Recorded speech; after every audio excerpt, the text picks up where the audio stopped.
Welcome back. Welcome back. Once again, this is Rod Powell, and you are tuned in to the You Should Get a License podcast edition, your number one source for information, education, and inspiration on the most underrated career opportunity in business today. That's a career in the financial services and in the insurance industry. Today, we have someone on the show who is tried and true, who is proven. They say the proof is in the pudding.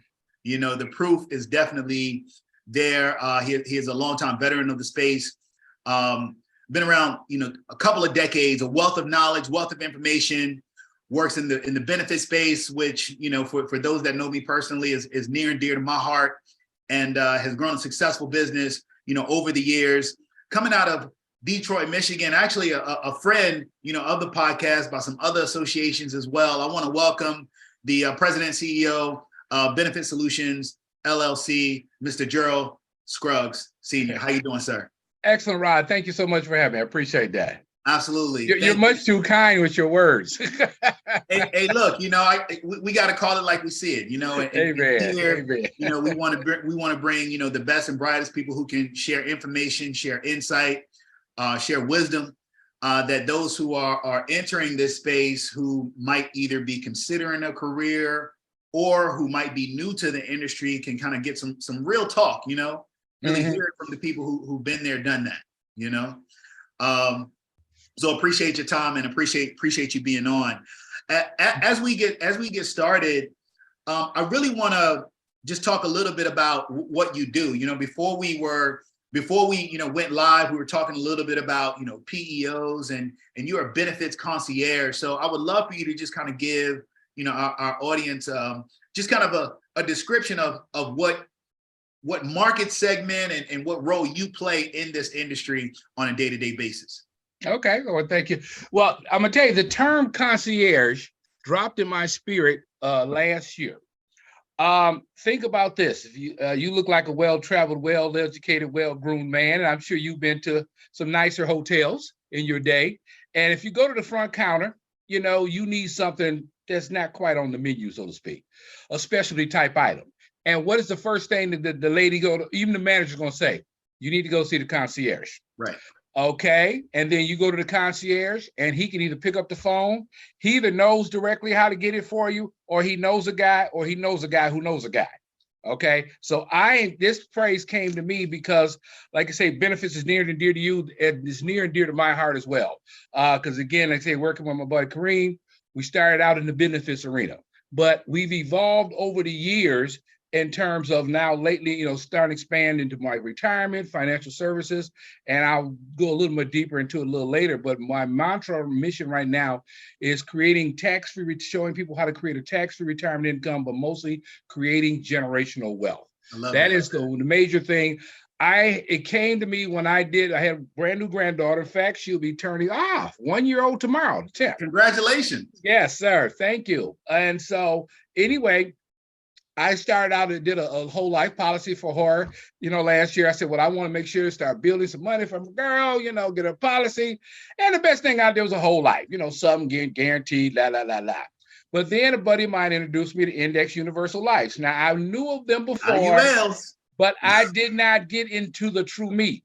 And I had a guy who was doing it because, again, I had that benefits mentality. All I wanted to do was go into schools and write up teachers. Hey, we got a disability plan for you. We got an accident. We got a But you want to put some life insurance on your husband? We can go up to $50,000 with no signature. Guaranteed issue. And that was it.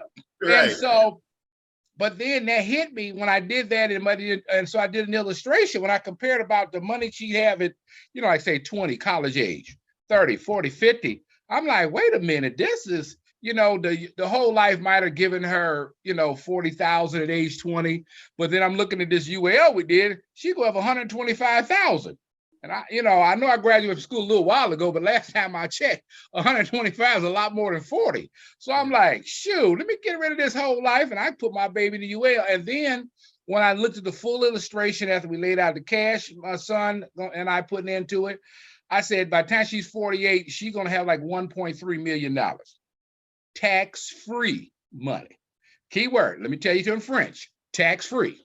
And Russian, tax-free, Right. and Mandarin Chinese, tax-free. So the term, then all of a sudden, like I said, it dropped in my spirit. I just created generational wealth. It just hit me. And then it was like, okay, I got to tell everybody this. I got to do this. I still do, if you call me, need a disability, life insurance, I take care of teachers. We got several other groups, Kareem and I still take care of them. But right now, my focus has really been on now helping people create their future. Because I've gotten up in the years a little bit, I look back, damn, where did I get this information 20 years ago? What I couldn't have done for myself.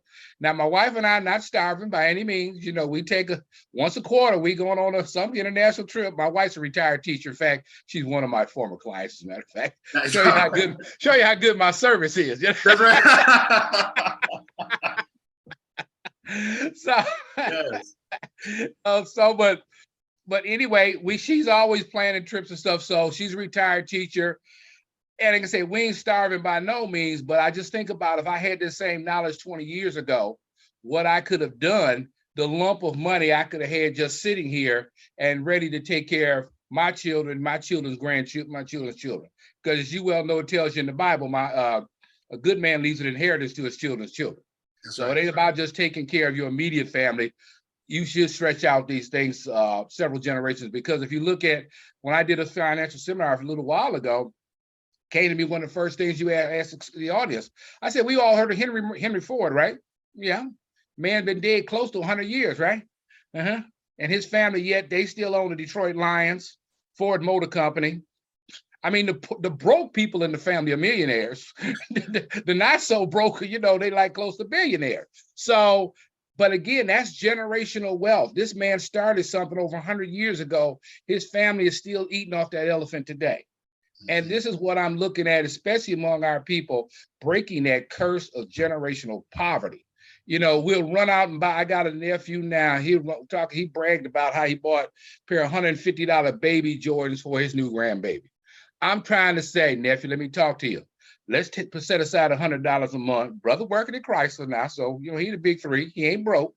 I said, let's take this and get this for your grandchild, so she can have a college education paid for. When she get her start a family, she's got $200,000-$300,000 sitting there. Okay, she want to go buy a house. She's got that 20, 25, 30% down payment. Okay, not have to do a payday loan, because another time at the same time. Speaking of, what really hit me, I happened to see on the news at the same time I did this thing for my granddaughter, and it dropped in my spirit. I saw them, they were talking about payday loans. There was this, God bless this poor woman, her car broke down. $750 repair. Okay, she had to take out 3 payday loans to get the money to get the car fixed, because this was her only mode of public transportation. She worked out in the suburbs, so it ain't like she could just catch an Uber, catch a cab, catch a friend, bus, ride with a friend. But still, here we were almost a year later, she's still paying back those loans. Mm-hmm. And I said, this is why this has to stop. Mm-hmm. As opposed to somebody who, okay, the car broke down. Okay, which credit card am I putting on? Or let me write a check. It boils down to education. It boils down. I think it's, I think it's really just profound, for you to say, hey, starting in employee benefits and now making the transition into, financial services and I'll say legacy planning, financial mm-hmm. education, because it really speaks to the different paths and roads that you can take in this business. You say, hey, I wish I gotten this 20 years ago. And the reality is, look, coming into, worksite benefits on the supplemental health side, voluntary health side, going into, more administrative services. I know you do some work with PEOs and such, which I want to kind of expand on so that folks have an understanding of what that looks like. But to say, hey, look, you may start here and you may end up here, or just because you're working here doesn't mean you can't work here. Just because you're in worksite doesn't mean that you can't build a business inside of, financial services with, index life and building, tax-free retirement and wealth strategies and being your own banking and learning those strategies. Doesn't mean you can't go into property and casualty and explore that end as well. I really love that. What are your thoughts on, professionals in the business really being diversified in that way? I'm gonna tell you what, I'm gonna sum this up in one word. When you hit it, you hit the nail on them, because another friend of Kareem, mutual friend of ours, Kareem, we used to work with. He was doing the retirement when I was in the work site, again running. That was how we cut our teeth in the schools.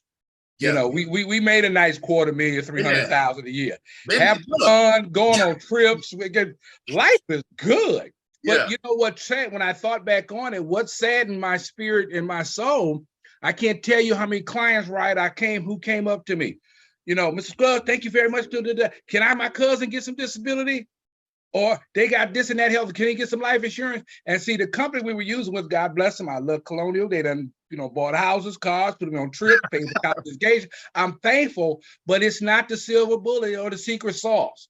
They were if you didn't fit inside this narrow box of theirs, being a payroll deducted group, the group had to have so many people, you got to do so much premium. Sorry, Aunt can't help you.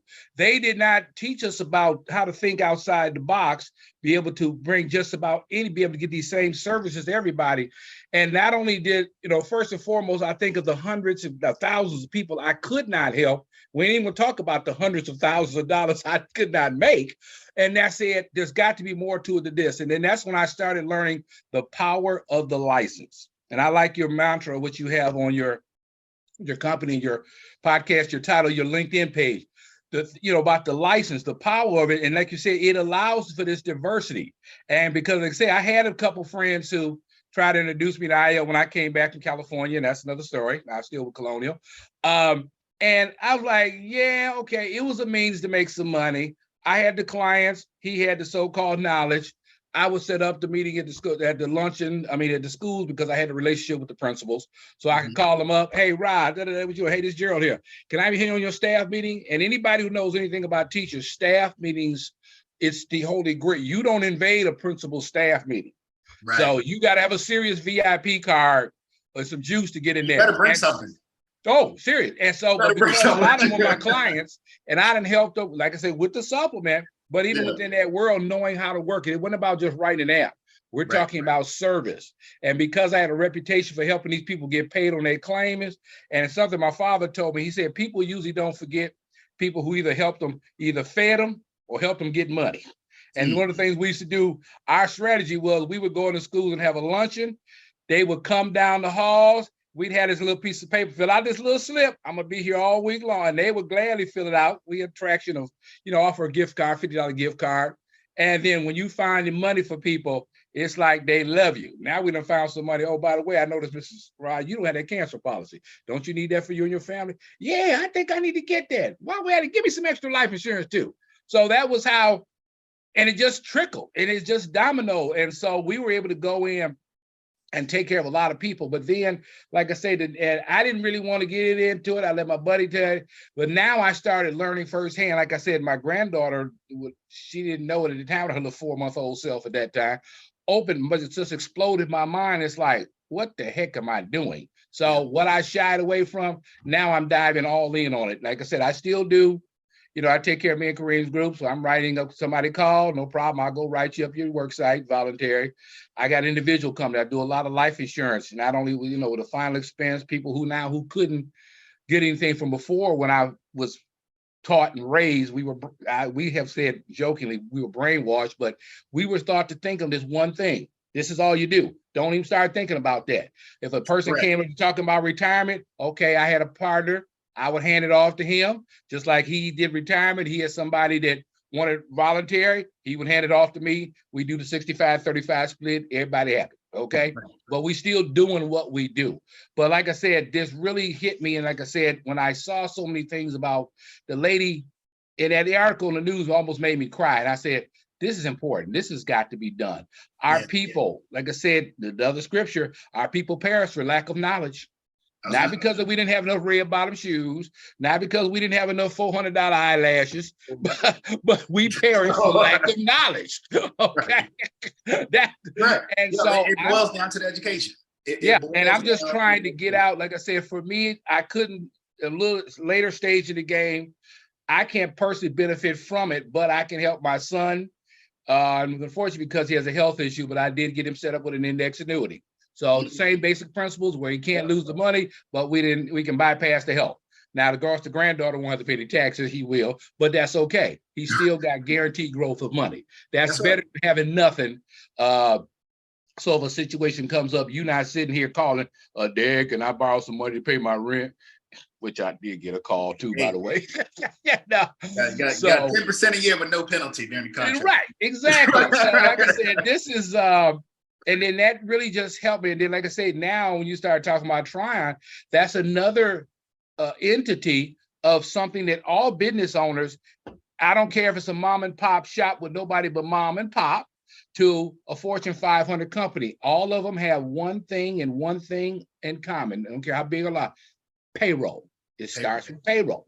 But now you got to pay the people. You got to pay yourself. But from there, there's a lot of, just picture a trunk of a tree, but there's a ton of branches. You got to offer some kind of benefit. You got to do incentives for the people to stay. Within this, you got to hire employees. Okay, Joe might be the best worker in the world, but deep down, Joe might have a little larceny in him, as a devious spirit. Joe just looking to come in, do the accidental slip and fall, throw some grease on the floor, he fell, boom, he's suing you. Right, next thing you know, Joe's name is on the front of his building right next to yours, because he done own part of it too, because he done sued your butt.